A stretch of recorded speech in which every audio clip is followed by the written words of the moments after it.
Good morning, everybody. Well, this is a day for reflection. 1 year ago today, we had our first confirmed COVID case here in New York City, first person in New York City that we knew had the coronavirus. And it's amazing. This has been the longest year in the history of the city. The longest year, the toughest year, and a year where there was so much that we had to overcome together.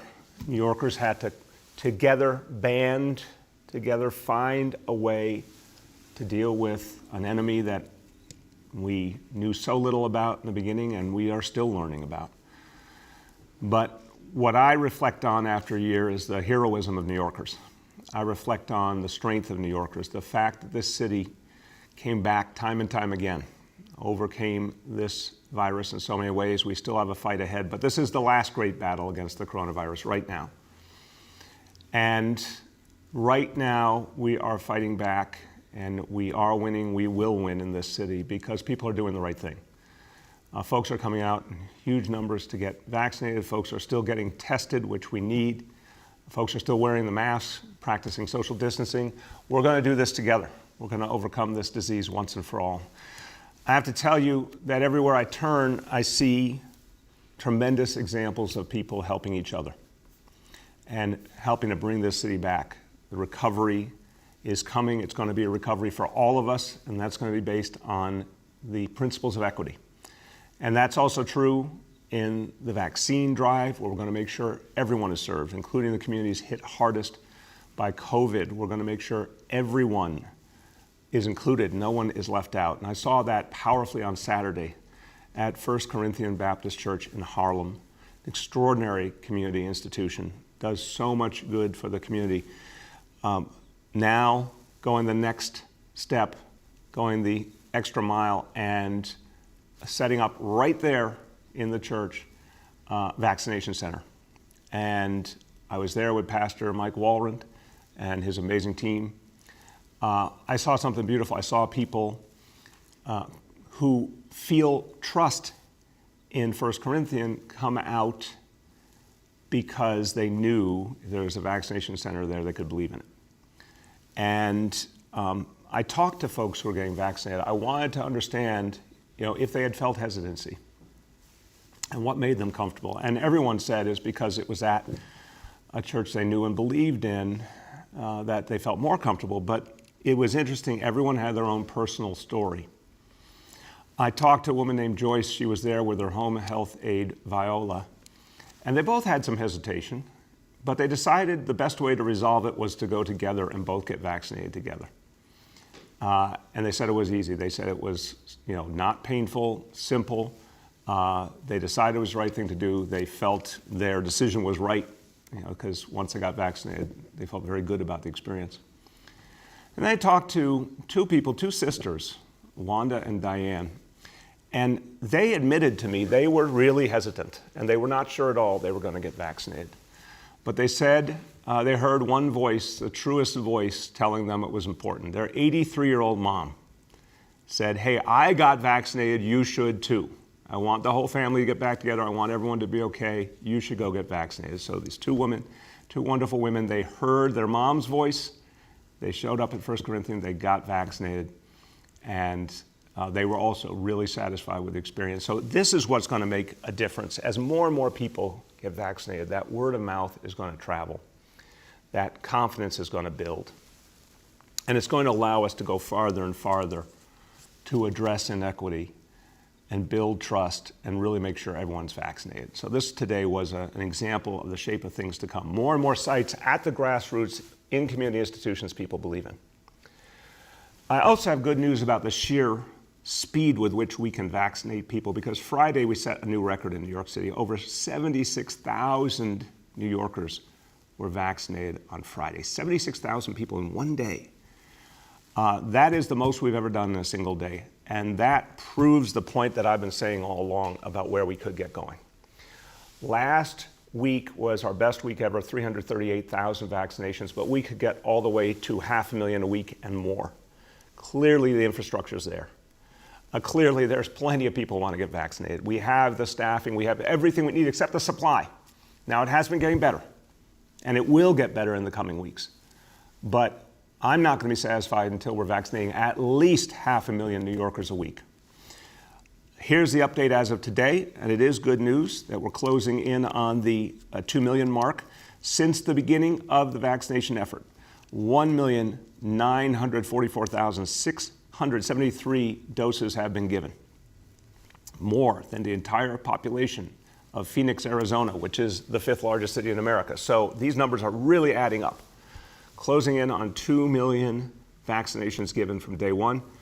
Our goal, 5 million New Yorkers fully vaccinated by June. That goal is in reach, unquestionably. And with the Johnson & Johnson vaccine about to arrive, literally a matter of days before we start to receive Johnson & Johnson vaccine, I am more confident than ever that we can hit that 5 million mark by June. Now, we still need more help from the federal government. We still need more help from the state government. We still need more help from the manufacturers to make sure the supply is consistent, to make sure it grows, to make sure that red tape is cut, and we have the freedom to vaccinate. And we've got to fight disparities, which means more grassroots vaccination centers getting more of the vaccine and recognizing the limitations of some of the big sites that have existed previously. Unless they are targeted properly, these big sites do not actually help us improve equity and fight disparity. Unfortunately, unless they're targeted properly, they could exacerbate disparity. And the numbers we have now from the big state-run sites, the Javits Center site, 42% of the shots going to non-city residents. The Aqueduct site, 75% of the shots going to non-city residents. So look, I want everyone to get vaccinated. I want everyone in the tri-state area to get vaccinated. Everyone in the suburbs get vaccinated. We're all in this together. We all connect to each other. I want to see that happen. But I want to be clear that in terms of New York City, these sites do not perform what we hope to see, which was more and more focus on equity. But what does work, unquestionably, what does work is the grassroots sites, like we saw at First Corinthian, like we've seen at public housing, senior centers, and more of this type of approach go right down to the community, the sites we've had at high schools all over the city, and obviously the sites that we've targeted, Yankee Stadium, targeted for Bronx residents, Citi Field, targeted for Queens residents, taxi drivers, food service workers, Empire Outlets, targeted for Staten Island residents. These approaches work. So going forward, more and more of the vaccine to the sites meant for people from each borough, to the sites down to the grassroots in communities. That's what's going to help us achieve more and more equity. Now, whenever I talk about a recovery for all of us, it means bringing back every element of this city. And obviously, the foundation is vaccinating 5 million New Yorkers by June. But there's so many things we have to start doing right now to bring back our livelihoods, to bring back our energy, our vitality as a city. And this is a city that builds things. That's one of the things that's truest about New York City. We build things, we keep building, we never stop building. It's one of the things that makes us great. So we are going to get fully back to work with a host of major construction projects, capital projects that will build the future of this city, that will make life better for generations to come, and will employ a lot of people in the meantime. The city is restarting, as of today, $17 billion in major capital projects. $17 billion that will change lives in communities all over the 5 boroughs. We need to get school construction going again. You know what? Kids are going to be back in September, full strength. We'll be ready. Lots of communities still experienced overcrowding in schools. That's going to be the reality again in a few short months. So we got to get back to work building more school capacity in the communities that need it most. We got to get back to work building and preserving affordable housing. The future of New York City depends on working New Yorkers having some place to live that they can afford. We're going to get back to it. We already have the biggest affordable housing plan in the history of New York City, on target, amazingly through the pandemic, continues on target. And another congratulations to everyone at our housing department, HPD, and our Housing Development Corporation and Economic Development Corporation, Deputy Mayor Vicky B. and her team. They have kept this effort on target even in the hardest hit moment in the city's history, the most difficult time to keep building affordable housing. It keeps going. We're going to now double down on that. Coastal resiliency, fighting climate change, protecting our communities. We're getting back to work on that. Improving our city streets, creating safety, Vision Zero, deepening our efforts there. And of course, one of the places we've come to love even more during the pandemic, our parks, continuing our investments in our parks. So that $17 billion is going to make a huge impact and help New York City come back strong. I want to hear more about this from the leader who is making sure that you heard a lot of different pieces there. They all have to come together. The chorus has to sing together. The symphony has to play together. The conductor of the symphony, our new recovery czar, Lorraine Grillo. Thank you, Mayor. I promise not to sing.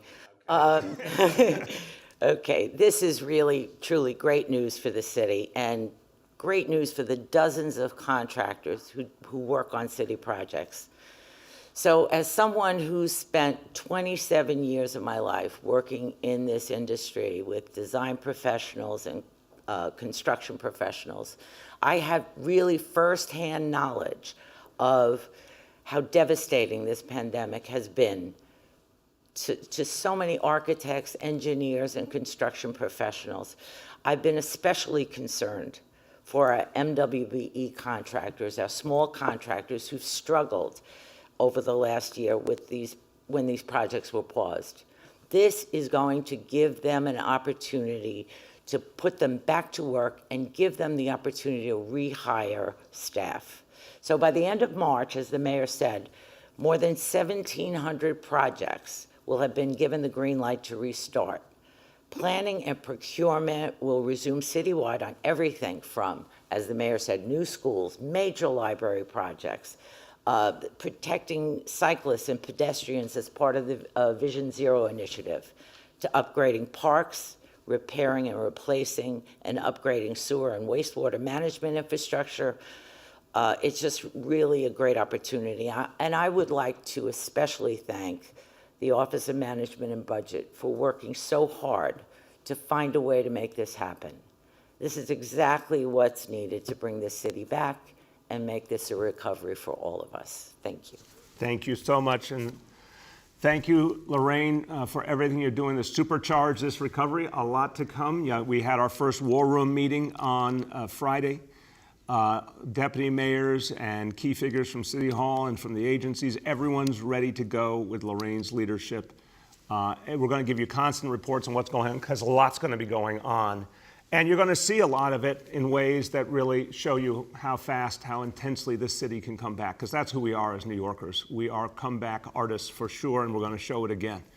And I want to talk about, speaking of artists, I want to talk about our artistic community, our cultural community, theater, dance, music, so many of the things that are part of who we are, part of our identity, part of what makes New York City great, part of our life in this city. And so our Open Culture initiative is going to bring culture back to our streets. Now look, we know for now it's important to stay outdoors. So you're going to see live performances outdoors at about 200 locations around the city. Some of the greatest artists in the world, of all kinds, dancers, musicians, everyone performing out in the streets of New York City, in the parks of New York City, bringing culture back to life in this city. It's going to be safe, it's going to be socially distanced, it's going to be done the right way, but it's also going to be the beginning of a resurgence, a renaissance of culture in this city. And it's going to be exciting to see it coming back more and more. Now, we're inviting cultural institutions, dance troupes, theaters, everyone apply to be a part of this extraordinary program. We want your performances to be seen. We want the great artistic contributors to each of these wonderful organizations to come out and get the accolades they deserve and a chance to work again. Applications open up today at 12 noon. So if you are an artist, a cultural institution, a venue, please apply, nyc.gov/openculture. Let's get started. Let's do this. It's going to be an exciting spring, summer ahead. And let's face it, this is so important. It's so important for the artists who, even in good times, a lot of artists struggle to make ends meet. The pandemic's been very tough on the cultural community. Let's give our artists a chance to get their livelihoods back. Let's get a chance to see this beautiful performances that mean so much to us. But let's also realize this is going to boost morale. This is going to energize the people of this city to see the things that we love again. So this is an exciting, exciting moment for us all.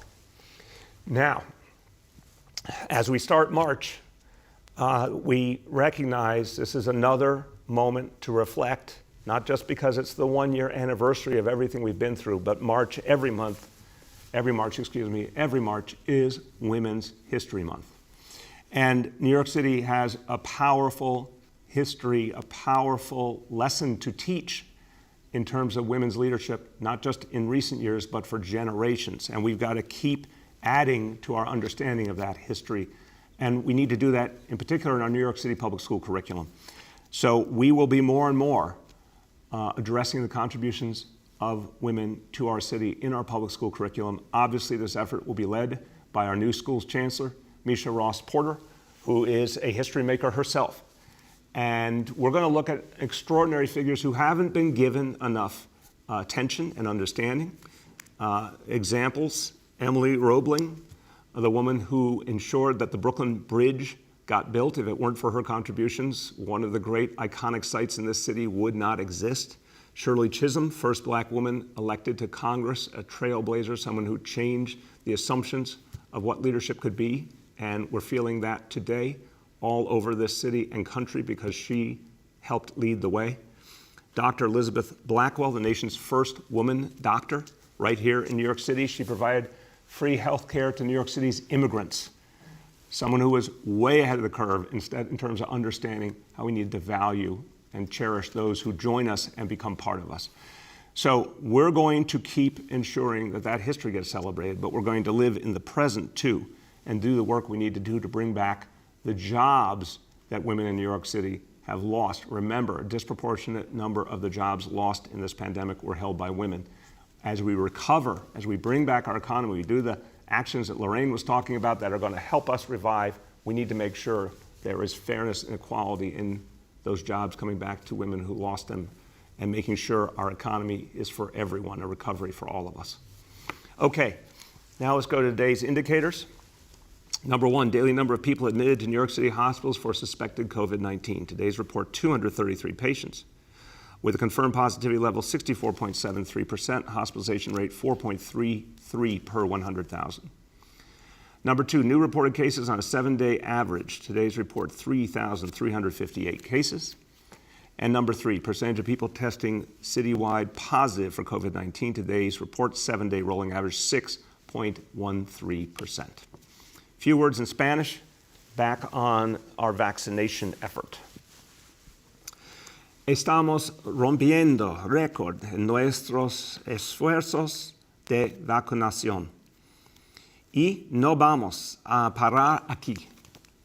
Ahora, con la vacuna de una dosis de Johnson & Johnson, vamos a llegar a nuestra meta de vacunar a 5 millones de neoyorquinos aún más rápido. Las vacunas salvan vidas y nos vamos a asegurar de que lleguen a todas comunidades para que así recuperemos una ciudad para todos. With that, let's turn to our colleagues in the media, and please let me know the name and outlet of each journalist. We'll now begin our Q&A. As a reminder, we're joined today by Recovery Czar Lorraine Grillo, by Dr. Choksi, by Finance Commissioner Jacques Jiha, by Dr. Katz, and by Senior Advisor Dr. Jay Varma. First question today goes to Dave Evans from WABC. Hey, Mayor, can you hear me? Yeah, Dave, how you doing today? I'm doing fine. Hey, I wanted to ask you, I read your statement over the weekend regarding Governor Cuomo and your call for investigations. But since then, he issued late yesterday this apology. I guess you could call it an apology, saying, if my kidding was misinterpreted, then I'm sorry that you misinterpreted it that way. I've made kind of insincere apologies like that before, but I wanted to see, what did you think? That's not an apology. He seemed to be saying, oh, I was just kidding around. You know, sexual harassment is not funny. It's serious. It has to be taken seriously. And he just clearly was letting himself off the hook for something that, for the women involved, sounded pretty terrifying. And no, we need a full investigation. We need the whole truth of what happened. We need to make sure it never happens again. And we need to look at the nursing home issue. We cannot just look at one or the other. We need a full investigation of the nursing home issue, where thousands of people died. Information was covered up on purpose. And we still don't know if our seniors are safe going forward. Our elders, we don't know if they're safe because we have not got a full accounting of the facts. So both these issues need to be looked into independently, thoroughly, and we need to know what has to change as a result. Go ahead, Dave. My other question is along kind of the same line, and feel free to jump all over this, but as I read that apology last night, to me, it kind of reminded me a little bit of the Al Franken case. Yeah, it was inappropriate. Yeah, he shouldn't have done it. It was kind of creepy. But should he resign for this? I don't think you can compare different situations that are truly different. I don't pretend to understand all the facts of the other case. What we can say here is we've got two women who worked for him.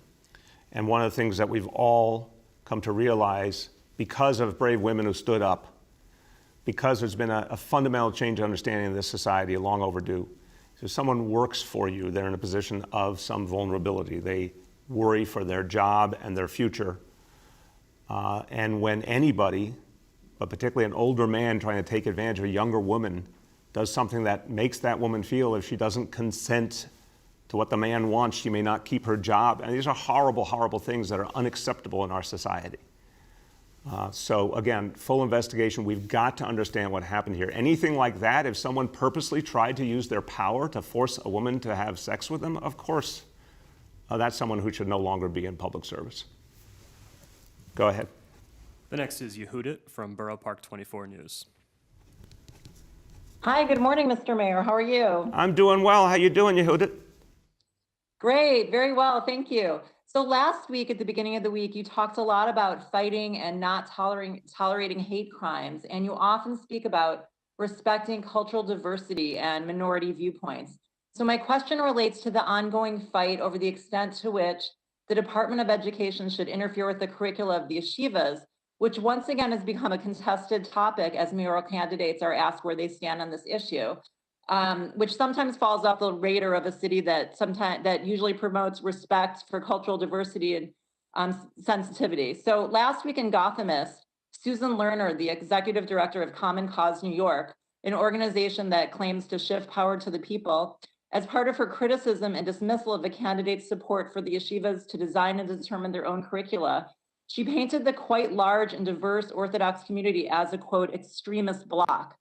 So from my perspective, the word extremist is usually used for terrorists and violent people, and not people who simply want to send, their children and determine their curricula with schools that reflect their own values, texts, and traditions. So I'm wondering if you, Mr. Mayor, would describe the use of the term extremist bloc to describe a community of 250,000 people who are comprised of widely different viewpoints and 275 vastly different yeshivas as reflecting inclusive language and respectful of cultural diversity. And I'm wondering if you think Ms. Lerner should perhaps reconsider her inflammatory words or resign her position. Yehudit, thank you for the question. And I want to begin where you began.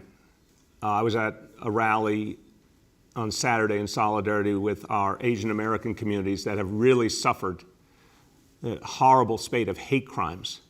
But Yehudit, as you know, I've had to stand with our Jewish communities, our Muslim communities, our Sikh communities. We've seen hatred and violence directed at different communities. It's absolutely unacceptable in New York City. And in every case, the answer is all other communities should come to the defense of whatever community is under attack. So I urge all New Yorkers now to come to the defense of Asian Americans, support them, stand with them, just as we stood with our brothers and sisters in the Jewish community, Muslim community, Sikh community, and others. We have to be there for each other. And of course, we also have to ensure that anyone who does these attacks is found and prosecuted and pays the price for what they did. But when you talk about the situation you just described, I know Susan Lerner, and she's someone I've worked with and I respect, but I find her comments absolutely wrong, and I find them unacceptable. And I think she should immediately clarify them and recognize that that's just not fair to characterize such a large and diverse community that way. I have a very long personal relationship with the Orthodox Jewish community. I feel a deep connection and warmth in the many, many personal relationships I've had. Yehuda, you describe it exactly right. In a very diverse community, a community that contributes a lot to this city, a community that is often misunderstood. No, that's a really horrible characterization and unfair characterization. We all need to work together on behalf of our children. So I would say what we've tried to do is to work with the yeshivas to improve education for our children. That is our responsibility and the State Department of Education's responsibility. But you can do that in a respectful manner that also respects people's constitutional rights. That's the balance we have struck. And in fact, what we found overwhelmingly is a good outcome. With real work, there was agreement on how to improve the curricula for the benefit of everyone. So that's the way to work together. That's the way to move forward. Go ahead, Yehuda. Thank you so much. And last summer, you shifted, I thought it was $1 billion away from the NYPD. Is that the right number? It was $1 billion in a variety of different actions over different time frames. But yes, that was the right number overall.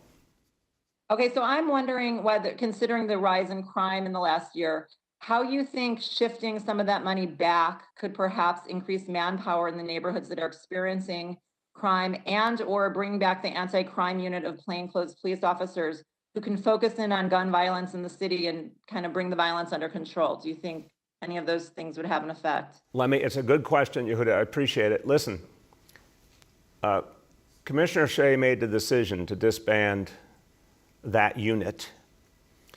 And he made it because he felt that there were not the best outcomes from it coming from that approach in terms of fighting crime. And it was not helping in terms of drawing communities closer to the NYPD, which is the ultimate way you fight crime, when community and police are really unified. Since then, gun arrests have gone up intensely, which I think proves the commissioner was right. We have seen a steady increase in gun arrests. And it's important to note that the January statistics showed a marked decrease in crime compared to January a year ago, which was before the pandemic. So I think the new approach is working. And I think we have to constantly work to bring police and community together so it's consistent with that focus. Now, after the changes we made with the City Council in terms of the budget for the NYPD, I think we're in the right place. We're around 35,000 officers. I think that's the right place to be.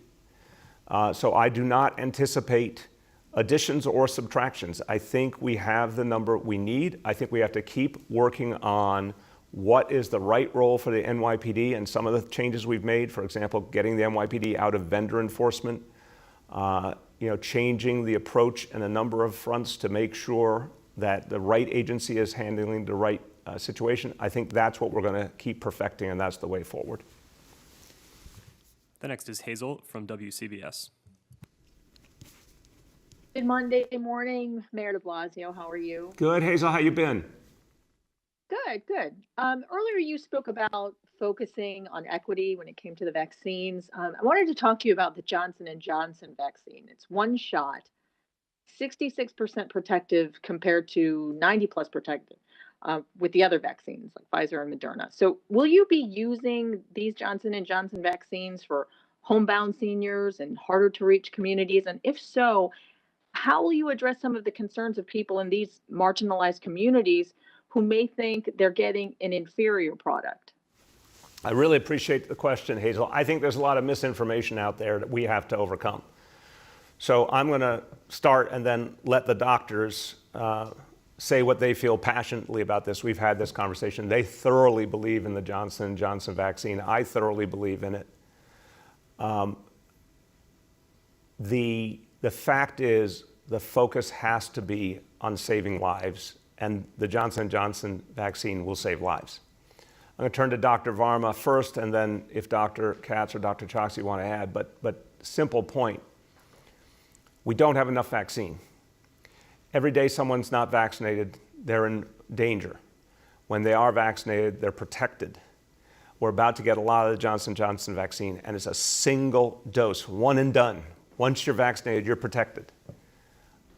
It makes so much sense to use it. And I'm really worried that people are going to get the wrong understanding of it and then hesitate to get vaccinated exactly when we need them most to get vaccinated. The only way we're going to reach homebound seniors is with a vaccine that does not require as much refrigeration and is easier to use. On those homebound seniors, our elders, they need to be vaccinated. So we got to encourage people, not discourage them. And that's why getting the truth out is so important. So, Dr. Varma, let us hear what you feel. Yeah, no, thank you very much for the question. And we do understand this is going to be a communications challenge. So I want to start with the single most important message. The single most important message is that the Johnson & Johnson vaccine is 100% protective against people dying from COVID. And it is almost 100% protective against people being hospitalized. It basically has the exact same effectiveness that the Pfizer and Moderna vaccines do against people being hospitalized and dying. So if you want to prevent the severe complications of COVID, which is what we all want for ourselves and our loved ones, take the first vaccine you have available because they all do exactly the same thing. One of the reasons that the vaccines show slightly different numbers when you look at all sorts of different metrics is because the J&J vaccine was actually at a disadvantage. It was conducted at a time later when we started to have, new variants of this disease, and it was specifically conducted in countries, including Brazil and South Africa, which we know have a high incidence of these variants. So when you look at the sort of minor outcomes, it was always going to look like it performed a little worse. But again, just to get to the single most important point, when it comes to preventing hospitalizations and deaths, it is extremely effective and just as effective as the other ones. Thank you. Dr. Katz, you want to add anything? Dr. Katz, can you hear us? I think Jay did such a great job. I can only say that I believe very much our hospitals will see decreases in the number of hospitalized patients and deaths if people take the first vaccine that they have available, and that I totally agree that the Johnson & Johnson product was at a disadvantage compared to the others. And so I intend to recommend it for my patients, especially my homebound patients. Thank you, sir. Thank you. Dr. Choksi. Yes, thank you. The bottom line for New York City and for our fellow New Yorkers is that we have another safe and effective vaccine that will save lives. And as we've mentioned, the Johnson & Johnson vaccine is easier to ship and to store and to use. And that's an unmitigated positive thing. That means we can reach more people with a vaccine that will save lives. Yeah, and one more point, Hazel. You get one shot and you're done. You don't have to worry about when is your next appointment going to be, or is there going to be a delay in the supply, as we saw, a week ago with the storm.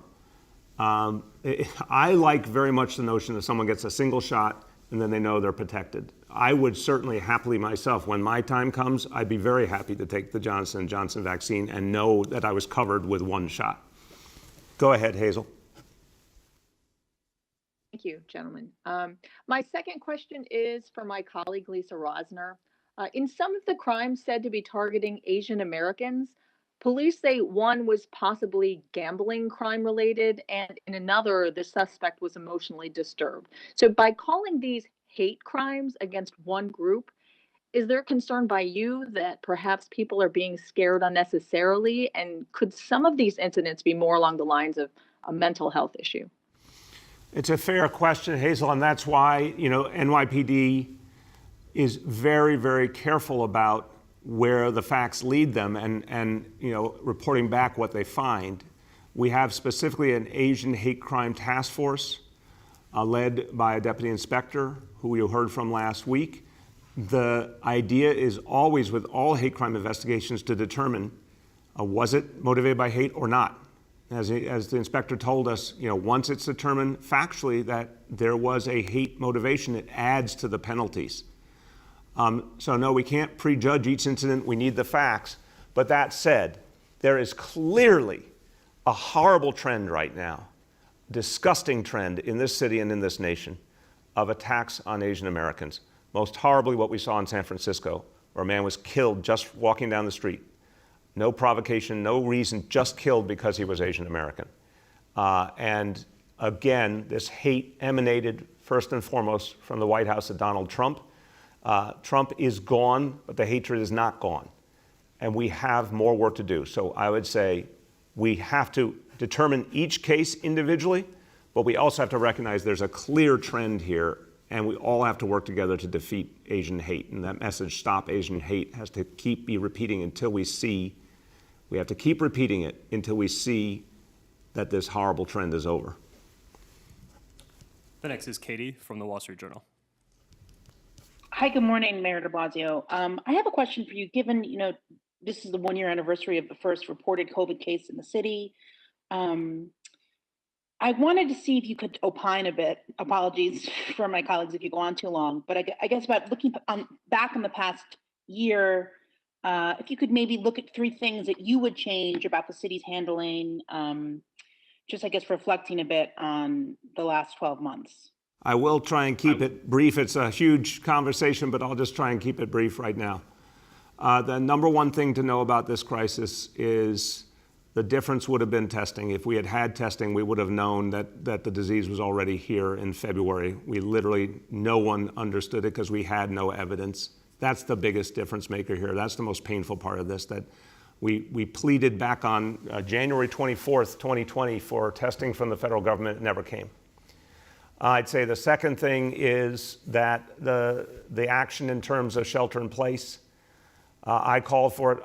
Obviously, the state resisted. That was a huge mistake. We should have done it immediately. Thank God it happened, but it should have been done immediately. And then the third thing I'd say is the vaccine. It's a miracle it's here. It really is. But I think from the beginning, there was a lost opportunity in 2020 to use the Defense Production Act fully and really have the entire pharmaceutical industry involved.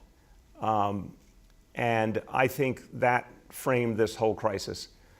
If we had all had a lot more information, we could have done things differently. But I've talked to a lot of folks around the country, and one of the themes that keeps coming back is when you're dealing with an international pandemic, you can only truly defeat it with national leadership, and that was not there from day one. Go ahead, Katie. Thank you. And speaking of the vaccine, I know that there is this data showing the percentage of non-New York City residents getting vaccinated at places like Javits and Aqueduct in Queens. But do we know how many New York City residents are going to like a Jones Beach or something, just to show that maybe because of the lack of supply and the lack of closer vaccination centers, maybe some New York City residents did also have to travel, if there's kind of a back and forth there? Yeah, then that could be to some degree. I'll turn to Dr. Choksi to see if he has any specific evidence of that. But I think what's important here is to recognize that the sites that are not focused on the immediate area always run this risk of there being some disparity. Again, I want to see everyone vaccinated in the city, in the suburbs, in the tri-state area. That's good for all of us. But as we're fighting these disparities, we need more transparency about what's going on to make sure that we're making the adjustments. And I think the biggest adjustment is keep pushing the vaccine to the grassroots, because that's proven to be the best way to fight disparity. But Dr. Choksi, can you speak to whether we have any data on the question Katie's asking? Thank you, sir. No, we don't have specific data regarding non-New York City sites serving New York City residents. But what I can tell you is in our conversations with other large cities around the country, it is, a broader phenomenon with respect to places like New York City having so many people who come into the city for vaccination. And that's why it's so important, as the mayor has said several times, that we get our fair share of the allocation so that we can keep pace and, most importantly, get as many New York City residents vaccinated as quickly as possible. Thank you. The next is Kristen from the Staten Island Advance. Good morning, Mr. Mayor. How are you? I'm doing well, Kristen. I want to give credit where credit is due. Thank you for raising concerns about the Vanderbilt Clinic. And I spoke to Dr. Katz, and my understanding is now that a tent has been put up to make it more comfortable for folks waiting there for their vaccination. And you're the person who sounded the alarm, so thank you for that. Can you hear me? I appreciate that. There you go. I wanted to talk to you about these priority neighborhoods. Last month, you announced that they were expanding. Now there was 33 instead of 27, and that Port Richmond was added to that list along with St. George and Stapleton. However, Port Richmond isn't listed on the city's website when you go to the priority neighborhoods. And I'm hearing from residents that do live in Port Richmond in the 10302 and 10310 zip codes that they have not been able to make vaccination appointments because they're told that Port Richmond is not a priority neighborhood. And I was just wondering if you were aware and if there was a reason why that maybe Port Richmond isn't on the list. I'm going to have Dr. Choksi speak to the initial question of why it wouldn't be listed on the website, et cetera. But I want to confirm, no one should be telling anyone that there's not an appointment for them because they're not in a priority neighborhood. We've been over this so many times, but let me do it again. When we say priority neighborhoods, it means that's where we have to make an extra effort to get people vaccinated because that's where the danger has been greatest. Again, it's very straightforward. Where did people die the most, if I could be painfully blunt? Where did people die the most? Where is there the most poverty? Where has been the least access to health care? This is how the 33 neighborhoods were determined based on longstanding historical trends and what we've seen in the last year. It means we make an extra effort to reach the places where people are in greatest danger. But obviously people from every neighborhood are accessing the vaccine, and we want that. That's why we have almost 2 million doses so far. It's been every part of the city. There are sites all over the city, and we're expanding as we get more supply finally. We're looking to build out more local sites.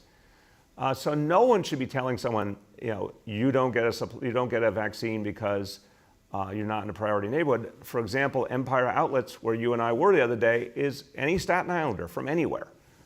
So I'd like to know who said that because it's just not accurate. But to the question, Dr. Choksi, about the website and all, can you speak to that? Yes, sir, I'll be happy to. My understanding is that Port Richmond is on the website with respect to the list of priority neighborhoods. We can make sure that that's true across different sites and follow up with respect to the specific site that you're looking at. And I will just add, it's one of the reasons, Port Richmond in particular, one of the reasons that the city has really focused on these neighborhoods in locating our vaccination sites. And so, for example, we have a health department site at Port Richmond High School. I actually did a shift there myself a few weeks back, and I can tell you that I saw with my own eyes that there were many people from that surrounding area, that neighborhood, who were coming in to get vaccinated. Thank you. Go ahead, Kristen. Thank you so much. And I want to talk to you about opening schools, in the fall. I heard that some high schools may have contracts with the city to continue their COVID testing and or their vaccinations. Through October. Schools obviously, start in September. So could you just talk about any contracts that the city has with high school buildings and when those contracts would be up and if it would cause any complications to the reopening effort?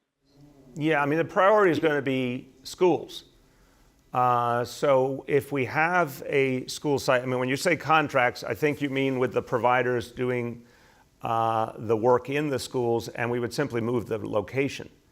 And we've done that already with middle schools.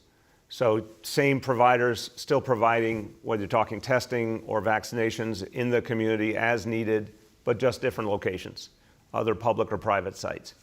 But no, we intend to be back fully in September, and any current activity that needs to be moved out to accommodate school coming back, the priority will be reopening schools fully in September. The next is Emily from New York One. Good morning, Mayor de Blasio. I remember, of course, in 2015, when you spoke to Governor Cuomo having being a person who has a sort of a vendetta against people. Do you believe this crisis that he's facing now, the lowest point perhaps in his political career, is a terminus or a culmination of sorts for his behavior toward everyone these past years? It's a good question, Emily. Look, again, I don't know why he has done these things he's done over the years, but he has. I was talking about it in 2015 because to me, it had become unacceptable, and it was important to bring it out in the open. I think more and more people are going to be talking about what they've experienced. And I think as people see more and more evidence, it's going to be clear this is not the way any leader should treat anybody. What these two women went through is absolutely unacceptable. What Ron Kim went through, having his life, having his career threatened. I mean, again, just look at this pattern of abuse. It's unacceptable. So I think a lot of truth is coming out. I think more truth will come out. Go ahead, Emily. And Mayor de Blasio, if you didn't see the governor's statement yesterday as an apology, how do you believe he should have responded ahead of the investigations? Just what sort of position he should be taking amid everything? I think when someone's done something wrong, they need to say, I did something wrong, and decide what action they're going to take as a result. But it's even more horrible if it's something like sexual harassment or taking advantage of high office and intimidating a young woman. To laugh it off is even more troubling. It's not a laughing matter. So, people who have done something wrong need to admit it and then talk about what needs to change. And I certainly didn't hear that. Go ahead. Then we have time for two more for today. The next is Jacob from The Forward. Hi, Mr. Mayor. How are you? I'm doing well, Jacob. How you been? Doing great. So you described the news on the vaccination as exciting, and you set a goal for 5 million vaccinations in June. In June, at the end of June, there's primaries for your successor. Do you feel that if you reach that goal and 5 million New Yorkers are vaccinated and the city sort of gets back into a little back to normal, that will foment your legacy when it comes to handling this pandemic, and also dismiss this criticism of some of these candidates criticizing your approach or saying that you failed in this crisis? Look, all candidates criticize. It's as old as time itself, but the people know best, and the people are experiencing the results of everything we're doing. The fact that there's been 2 million vaccinations now, even though we for so long have struggled to get enough supply, we had to struggle and fight for the freedom to vaccinate, but we fought those fights and won.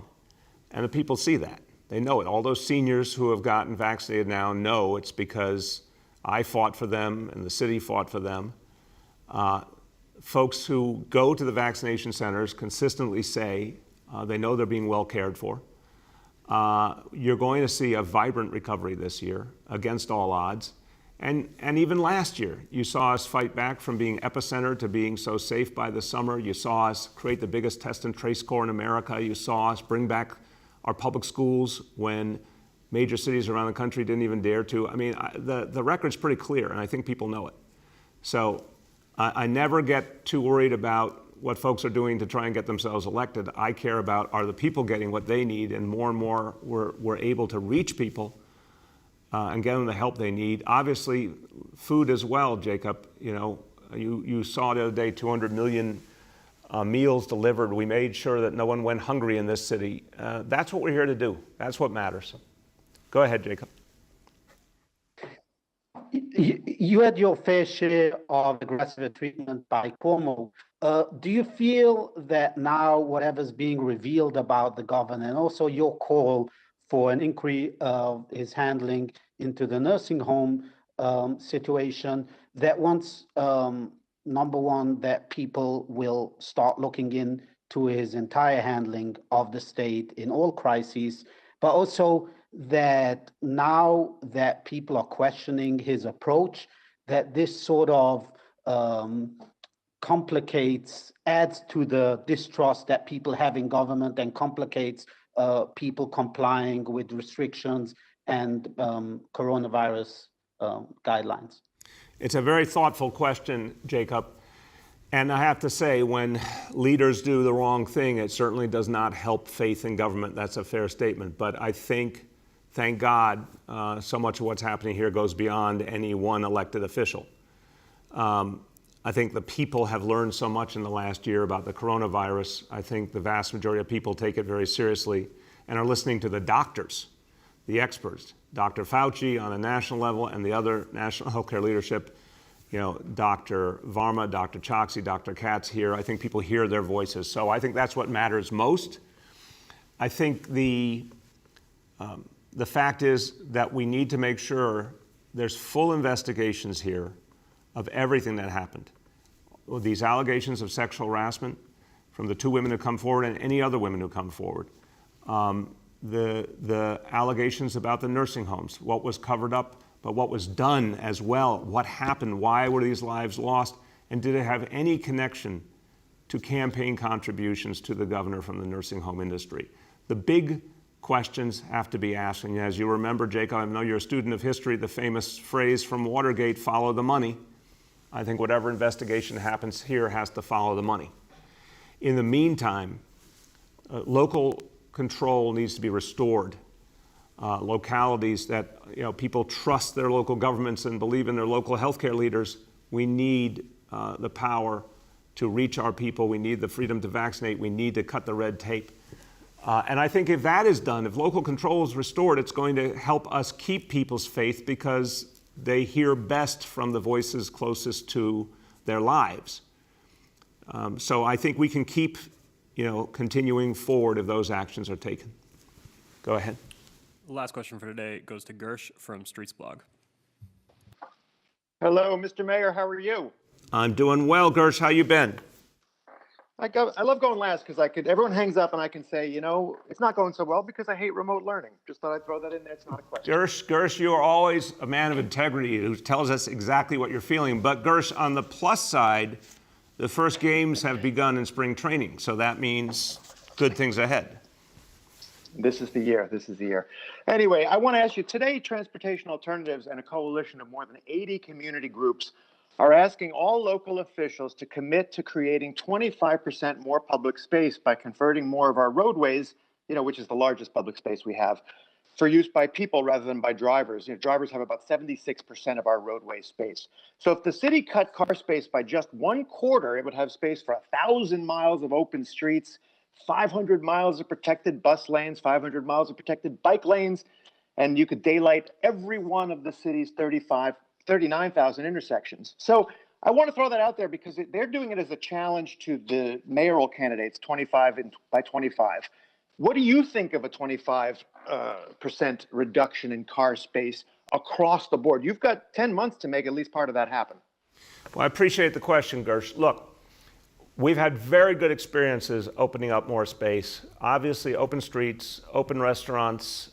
We've had a tremendously positive experience. And as I announced in State of the City, we intend to go farther. Open streets permanent, open restaurants permanent, more and more bike lanes and bus lanes. Obviously, the changes we're making on the Brooklyn Bridge, the Queensboro Bridge, this is all moving in the right direction. I haven't seen this proposal. I'd have to think about it and talk to folks with specific expertise. But the direction that we need to lean more and more into opening up public spaces, getting out of our cars, focusing more on public transportation. This is the way of the future, unquestionably. So let me get a look at this plan. I'll have more to say as I assess it. Go ahead, Gersh. All right, I'm going to go in a different direction. Following up on Yehudit's question and also referring back to Commissioner Shea's comments on New York One last week when he said the cost of all these additional cops in the subway would come from overtime. At the time, Commissioner Shea also said he was sort of pleased that people were now calling for more cops in the subway compared to back in June when there were so many calls, obviously, to cut the NYPD budget, et cetera. So let me ask you, because you're a man who champions his progressive beliefs, but you're also about to spend tens of millions of dollars on additional policing. Do you share Commissioner Shea's sort of I told you so sense when he was talking about reallocating the NYPD's massive budgets, or do you favor reallocating that to other agencies that deal with the roots of these social problems?